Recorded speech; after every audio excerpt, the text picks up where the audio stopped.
Indo British advanced pain clinic నొప్పి మాయం surgery దూరం ఫర్ అపాయింట్మెంట్స్ 9155515563. సార్ ట్రాఫిక్లో మీరు 4.5 సంవత్సరాలు పనిచేశారు. పబ్లిక్ ఎక్కువగా పోలీసుల పని ఉండేది ట్రాఫిక్లోనే. 100% పబ్లిక్ ట్రాఫిక్ పోలీస్ మీద డిపెండ్ అవుతారు. ఎందుకంటే ఇంటి నుంచి బయటకు వచ్చి మరి ఇంటికి వెళ్ళాలంటే ట్రాఫిక్ పోలీస్ ఉండాల్సిందే. విశాఖపట్నంలో ట్రాఫిక్లో 3 ఈలు ఉంటాయండి. ఒకటి ఇంజనీరింగ్, ఒకటి ఎన్ఫోర్స్మెంట్, ఒకటి ఎడ్యుకేషన్. ఈ 3 ఈలో మీకు ఏది బాగా ఇష్టం? విశాఖపట్నం పబ్లిక్కి ట్రాఫిక్ సెన్స్ ఉందా లేదా? సెన్స్ అంటే మేము ఎన్ఫోర్స్మెంట్కి పెద్ద ప్రయారిటీ ఇవ్వలేదు ఎప్పుడున్నో. మిగతా ఎడ్యుకేషను తర్వాతను ఇంజనీరింగ్ ఎక్కువగా. కానీ ఇంజనీరింగ్ మీ డ్యూటీ కాదు కదా? ఇంజనీరింగ్ డ్యూటీ కాదు, బట్ ఏంటంటే మేము కన్సర్న్డ్ డిపార్ట్మెంట్స్ని తీసుకొని జాయింట్ ఇన్స్పెక్షన్ చేసి మున్సిపల్ కమిషనరు, అలాగే కూడా వీసీ గారు, కమిషనర్ గారు, మేమందరం జాయింట్ ఇన్స్పెక్షన్ చేసి ప్లేసెస్ ఐడెంటిఫై చేసి ఆ టైంలోనే మనకు స్మార్ట్ సిటీ ఫండ్స్ వచ్చాయి. నేను ఏసీపీ ట్రాఫిక్ ఉండేటప్పుడే స్మార్ట్ సిటీ ప్రపోజల్ వచ్చింది.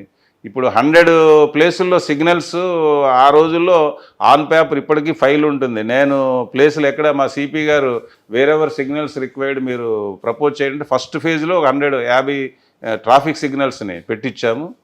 సెకండ్ ఫేజ్లో అప్పటికేంటంటే ట్రాఫిక్ సిగ్నల్స్ ఎవరో ఉదారంగా డబ్బులు ఇస్తే పెట్టడం, అవి పాడైపోవడం జరిగాయి. స్మార్ట్ సిటీలో ఫస్ట్ ఫేజ్లో 50 ప్లేసుల్లో సిగ్నల్స్ పెట్టాము. సెకండ్ ఫేజ్లో 50, ఈరోజు 100 ప్లేస్లో పోలీస్ ట్రాఫిక్ సిగ్నల్స్ ఉన్నాయి.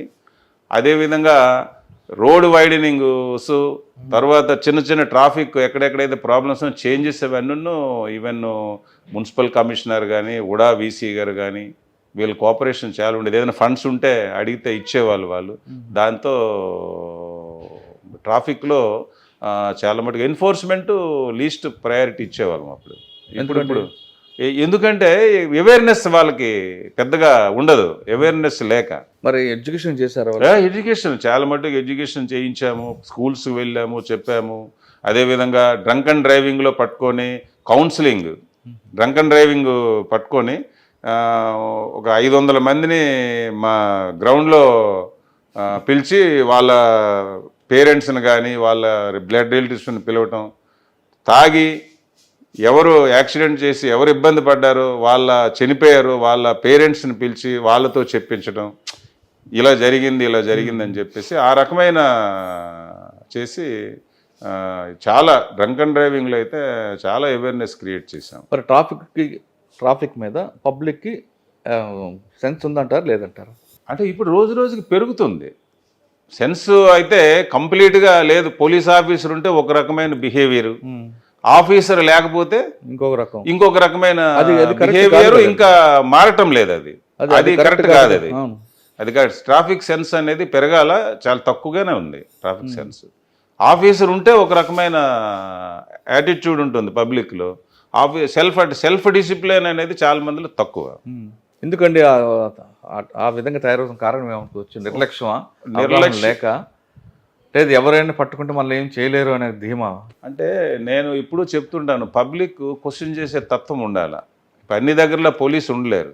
ఇప్పుడు సపోజ్ ఒక ఆయన ఎగ్నిస్ట్ వేలో ఎవరో వస్తున్నారు, ఎవరో ఈవెన్ కామన్ సిటిజన్ కూడా ఎందుకు ఇలా వస్తున్నవి తప్పని ప్రశ్నిస్తే, అలా ప్రశ్నించిన నాడు ప్రతి ఒక్కడు సెటరేట్ అవ్వడానికి ఒక అవకాశం ఉంటుంది. కరెక్ట్. అలా ప్రశ్నిస్తే వాడితో గొడవ పడతాడు. అంటే గొడవ పడతాడంటే you are having right, every citizen is a police officer.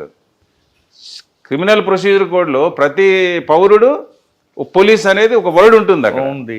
కానీ అవతల వ్యక్తి గొడవ పడి వీడితో ఘర్షణ పడతాడు, నాకెందుకు హెడ్ ఏక్ అని అది ఆ తత్వం మారాలంటున్నాను నేను. పబ్లిక్లో తప్పు చేసేవాడిని ప్రశ్నించే తత్వం వస్తూనే ఇరెగ్యులారిటీస్ తగ్గుతాయి, కరప్షన్ తగ్గుతుంది, అన్నీ తగ్గుతాయి. ప్రశ్నించే తత్వం అనేది పబ్లిక్లో రావాలి, ప్రశ్నించే తత్వం. అది లేకపోతే సొసైటీ సెటిల్ అవ్వడం కష్టం. అంటే నా ఒపీనియన్ చెప్తాను. ట్రాఫిక్ తర్వాత మీరు ట్రాఫిక్ అయిపోయిన తర్వాతను అదే చెప్పాను కదా, ట్రాఫిక్ అయిపోయిన తర్వాత ఎస్బీఐ అయిపోయిన తర్వాతను విఆర్లో పెట్టారు. విఆర్ అయిపోయిన తర్వాత పెదవేగి ఏలూరు జిల్లాలో ట్రైనింగ్ సెంటర్లో. సార్ విఆర్లో మీరు ఉన్నప్పుడు మీరు వెళ్ళి మీ ఆఫీసర్ని అడిగారు ఎప్పుడైనా, నన్ను ఎందుకు విఆర్లో పెట్టారండి? 2.5 సంవత్సరం. నేను గౌతమ్ సవంగ్ గారికి ఒక 10 తడవలు కలిశాను, కలిసి రిప్రజెంటేషన్ ఇచ్చాను. నాకు ఎక్కడో ఒక దగ్గర ఎనీవేర్ ఇందా ఏపీ ట్రాక్ రికార్డ్ బాగానే ఉంది కదండి. అంటే మరి వాళ్ళ చేతిలో ఏమీ లేదు. ఇప్పుడు గౌతమ్ సవాంగ్ గారు రిప్రజెంటేషన్ తీసుకునేవారు, అయిపోయింది అంతే. దానికి ఏదైనా రిజల్ట్ వస్తుందని చూడటం తప్ప వేరే మీరు మాట్లాడితే ఏమనేవారు సవాంగ్ గారు?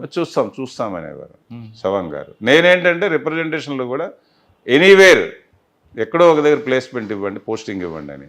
1-2 రిప్రజెంటేషన్ అయితే వీఆర్లో శాలరీస్ ఇవ్వట్లేదు, ఒక 3 lakhs నాకు అడ్వాన్స్ అడిగారా ఇవ్వండి అని కూడా. తర్వాత నా శాలరీ వచ్చిన తర్వాత రికవరీ చేద్దామని చెప్పేసి అందరూ పెట్టారు మా బ్యాచ్మేట్స్. నేను కూడా ఒక అప్లికేషన్ ఇచ్చాను, దానికి కూడా ఏమి వీఆర్ పీరియడ్లో. ఓకే, తర్వాత ఏలూరులో ఇచ్చారా? Eluru training centre. అక్కడ ఎంతకాలం చేశారు? 2.5 years చేశానండి. అంటే 2.5 years VR, 2.5 years Eluru. Okay, తర్వాత ఏలూరు వచ్చిన తర్వాత ఇంకా ఓన్లీ ఆగస్టు 18th ఇక్కడికి ట్రాన్స్ఫర్ ఆర్డర్ ఇచ్చారు. 31st రిటైర్ అయ్యాను ప్రమోషన్ తీసుకొని. 30th ప్రమోషన్ వచ్చింది అడిషనల్ ఎస్పీగా, 31st రిటైర్ అయిపోయాను. ఒక్కరోజు అడిషనల్ ఎస్పీ. ఓకే సార్, మీకు మొత్తం కెరీర్లో తీసుకుంటే ఒక దగ్గర అచ్చెన్నాయుడు గారిని అరెస్ట్ చేస్తారు, ఆ ఇష్యూ పొలిటికల్ కలర్ అనుకోండి. మీరు ఆఫీసర్గా ఉన్నారు, పోలీస్ ఆఫీసర్గానే, కానీ ఏం చేయలేను అన్న ఒక బాధ ఏమైనా ఉందా మీకు ఆ రోజు? బాధ అంటే అన్యాయంగా అరెస్ట్ చేశారు అనే బాధ ఉండేది. తర్వాత నేను యాజ్ ఏ పోలీస్ ఆఫీసర్ నాకు కొంత ఐడియా ఉంటుంది కాబట్టి నేను రికార్డ్స్ అన్నీ ఒకసారి స్టడీ చేయటం, అంటే ఎలా వాళ్ళు ఏ రకంగా కేసు ఫాల్స్ కేసుని ఇంప్లికేట్ చేశారు అనేది చూసి నేను కొంత స్టడీ చేసి నేను బెయిల్కి ఆర్గ్యూ చేసే అడ్వకేట్స్కి కొంత ఫీడ్బ్యాక్ అయితే నేను ఇచ్చేవాడిని. అంత స్టడీ చేసి ఇలా చేశారు, ఇది కరెక్ట్ కాదు, ఇది చేశారు, ఇది కరెక్ట్ కాదు, ఈ యాంగిల్లో ఇవన్నీ పొరపాట్లు ఉన్నాయి కాబట్టి దీన్ని మీరు ప్రొజెక్ట్ చేసి బెయిల్ అప్లై చేసేటప్పుడు అడ్వకేట్ గారికి కొంత ఫీడ్బ్యాక్ ఇచ్చేవాడిని. అందులో కొంత తృప్తి నాకు తీసుకున్నాను. ఓకే సార్, మీ డిపార్ట్మెంట్లో వచ్చేసరికి మీ అన్నయ్య గారు కానీ మీ తమ్ముడు కానీ తర్వాత ఇద్దరు బాగానే ఉన్నారు. మీ డిపార్ట్మెంట్లో మీరు పనిచేసిన టైంలో మీకే అవసరం వచ్చినా ఏ పోస్టింగ్ కోసం పొలిటికల్ ఇన్ఫ్లుయెన్స్ వాడకుండా మీ బ్యాచ్మేట్స్ మాత్రం సహకరించేవారట ఎందుకు? అంటే మా బ్యాచ్మేట్స్ అని కాదు, ఎవరు ఇప్పటికి కూడా ఎవరైనా ఏదైనా ఒక రిక్వెస్ట్ చేస్తే నేను ఇమీడియట్గా తమ్ముడితో మాట్లాడి చేయగలిగిన. మీరెందుకు వాడుకోరు అది? నాకు వాడుకోవడం అంటే నాకు ఎప్పుడు నేను ప్రైమ్ పోస్టులు చేద్దామన్న కోరిక నాకు లేనప్పుడు నాకు అవసరం ఏముంది? తెలుగుదేశం గవర్నమెంట్ వచ్చిన తర్వాతను మీడియాలో అచ్చెన్నాయుడు గారు బ్రదర్కి పోస్టింగ్ లేదు, చేయట్లేదని కొన్ని మీడియాల్లో కథనాలు వచ్చినప్పుడు నాకు వైజాగ్ విజిట్ అప్పుడు డీజీ గారు పిలిచారు, నువ్వెందుకు లా అండ్ ఆర్డర్ చేయాలి కదా అని. అదేవిధంగా ఇంటెలిజెన్స్ డీజీ గారు వెంకటేశ్వరరావు గారు కూడా మెస్కి పిలిచారు, why are rejecting law and order posting. అలాగే మన యోగానంద్ గారు సిపి గారు, నువ్వు ఎక్కడో ఒక దగ్గర పోస్టింగ్ వెళ్ళు, అంతే వాళ్ళు సమాధానం చెప్పలేకపోతున్నారు, ఎందుకు గవర్నమెంట్ వచ్చిన తర్వాత కూడా ఈయన పోస్టింగ్ లేదని.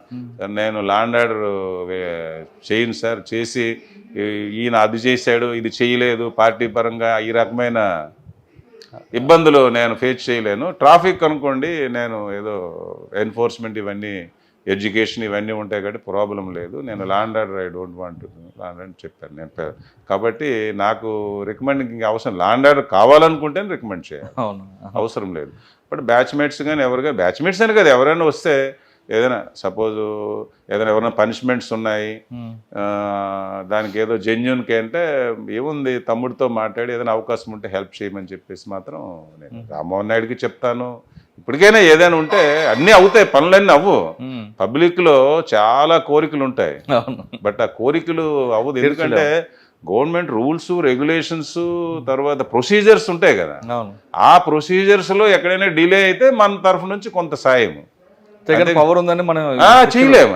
అది నేను చెప్పను కూడా ముందే చెప్తాను, అటువంటి లేదు. ప్రొసీజర్లో ఎక్కడైనా చేయగలిగింది ఇబ్బంది లేదంటే I will request my brother and my son. అది ఇప్పటికీ ఉంది, ఎప్పుడు ఉంటుంది. మనకేదైనా ఇప్పుడు నా దగ్గరికి ఎవరికి వస్తారు, ఎవరికో ఫోన్ చేస్తే ఏదో ఇది పని అవుతుంది అంటే చేస్తాను, జెన్యూన్ అయితే చేస్తాను, జెన్యూన్ కాకపోతే చేయను, తప్ప ఎలా చేస్తానని చెప్తాను. అంటే మీరే స్క్రూటినీ చేస్తారు ఇక్కడ. చేస్తాను అది. ఆహా. ఒక్కొక్కసారి తడవలు అయితే వీడు తప్పు చేశాడు, అవతల పార్టీ వాళ్ళతో మాట్లాడి వీలైతే కొంచెం సర్దుబాటు చేసి కాంప్రమైజ్ చేయమని చెప్తాను తప్ప తప్పు చేసేవాడి వైపు నేను ఎప్పుడు ఒకళ్ళతో తీసుకోను. బట్ కొన్ని కాంప్రమైజ్ చేయమంటాం ఏదో, అంటే అంత అఫెన్స్లు అంత సీరియస్నెస్ లేకపోతే వీడు ఏదో పొరపాటు చేశాడో వాళ్ళతో మాట్లాడి కొంచెం వీలైతే కాంప్రమైజ్ చేసి పంపించమని చెప్తాం, అంతవరకు పర్వాలేదు. బట్ తప్పు వైపు ఇప్పుడు నేను ఇప్పటికి నా మనస్తత్వం అది కాదు.